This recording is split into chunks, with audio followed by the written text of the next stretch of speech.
नमस्कार दोस्तों, मैं इंजीनियर अमिता भोजन टॉक की नई श्रृंखला में आप सभी का स्वागत करती हूँ।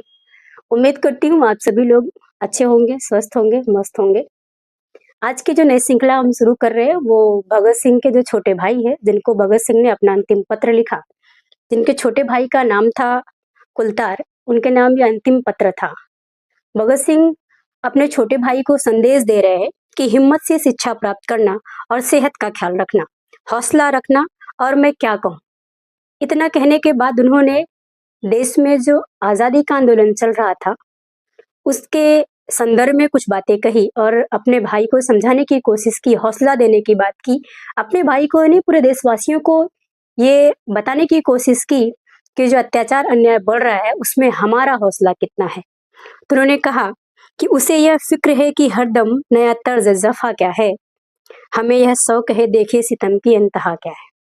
इसकी जो पहली लाइन है कि उसे यह फिक्र है कि हरदम नया तर्ज जफा क्या है, इसका मतलब यह है कि अंग्रेजों को यह चिंता है, अंग्रेज ये चिंता कर रहे हैं कि हम भारतवासियों पर अत्याचार करने का नया कौन सा तरीका अपनाएं। फिर आगे जो बात कही जा रही है, हमें यह शौक है कि देखे सितम की इंतहा क्या है। भगत सिंह जो लिख रहे हैं इसका अर्थ ये है कि हमें यह दिलचस्पी है, हम देखना चाहते हैं कि अत्याचार की सीमा कितनी है, आपकी हद कितनी है, आखिरी हद तक हम आपका वो हद देखना चाहते हैं कि कितना बढ़ सकता है अत्याचार हम पर, और शौक से देखना चाहते हैं। फिर उन्होंने आगे लिखा, दहर में क्यों खफा रहे, चहका क्या गिला करे। वो कह रहे हम डर से नाराज क्यों हो और शिकायत क्या करें, यानी डर से हम क्या नाराज रहे और खतरों से कोई शिकायत नहीं कर सकता, इसका सच्चा अर्थ यही होता है। फिर आगे कह रहे हैं, सारा जहां अद्दू सही आओ मुकाबला करे, अगर पूरी दुनिया दुश्मन हो जाए तो भी आओ डटकर इसका मुकाबला करें। फिर आगे कह रहे हैं, कोई दम का मेहमा हूं ऐ अहले महफिल, मैं सिर्फ कुछ पलों का मेहमान हूं। और महफिल के लोग को कह रहे हैं कि मैं कुछ पलों का मेहमान हूं, चराग शहर हूं बुझा चाहता हूं। बोलते हैं मैं सुबह के दिए की तरह हूं और अब बुझना चाहता हूं। फिर लिख रहे हैं, हवा में रहेगी मेरे ख्यालों की बिजली। वो कह रहे हैं मेरी जो विचारों की बिजली है, वो बिजली से, मेरे जो ख्यालों की बिजली है वो बहुत तेज है और हवाओं में फैली हुई है।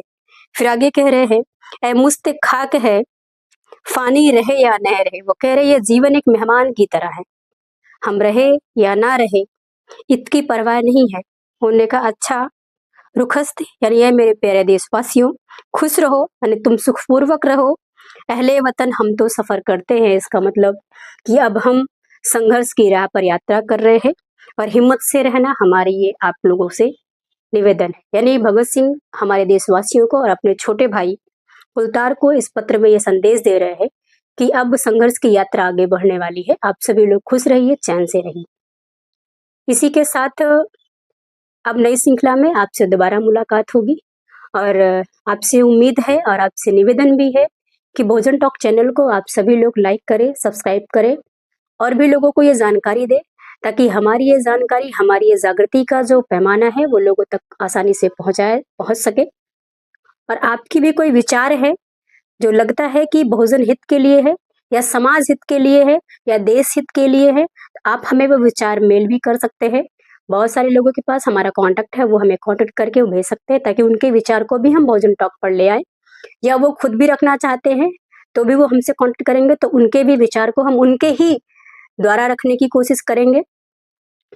आप सभी लोग इस चैनल को सपोर्ट करेंगे, ये मेरी उम्मीद है, और हम इस चैनल को बहुत आगे तक नए आयाम के साथ आगे तक ले जाना चाहते हैं। सभी को धन्यवाद और आप सभी खुश रहे। नई श्रृंखला में आप सभी से दोबारा पुनः मुलाकात होगी।